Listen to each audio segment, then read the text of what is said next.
Joe Rossonell with the front line with Joe and Joe. Once again, that is going to the breach. Brian Mulroney orders another Guinness. He also says that Justin Trudeau did a good job as the prime minister. This was covered by the Toronto Sun. I don't know who drank more, the reporter who covered it in the Toronto Sun or Brian Mulroney. Well, I think we know the answer to that. I think Mulroney drank more. Brian Mulroney says the pandemic was the greatest challenge that any PM has dealt with in Canada in 156 years. Play the clip. One day, Pierre Trudeau said, "C'est en fin de soirée que l'on voit les meilleurs danseurs." The translation? It's at evening's end that one sees the best dancers.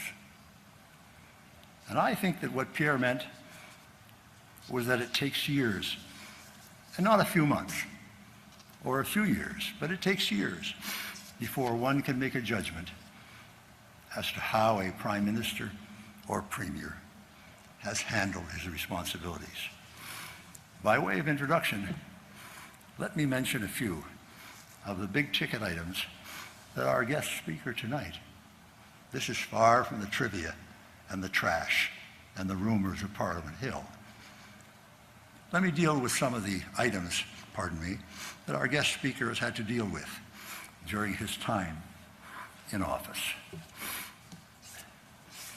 First, the pandemic, the greatest challenge that any prime minister has happened to deal with for Canada in 156 years.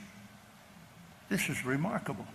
And everybody says that our prime minister and our premiers conducted themselves as well as anybody else around the world in dealing with this. And this is a big ticket item.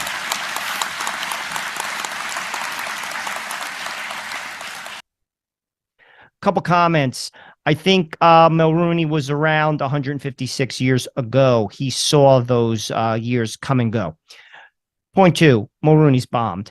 Point three, I love how he does a little French, then he translates. I'm going to do a little translation, Brian. That's a bunch of manure. Hey guys, stay up to date with all of our content at Locals. We post videos and updates not found on this platform. Thank you for your support.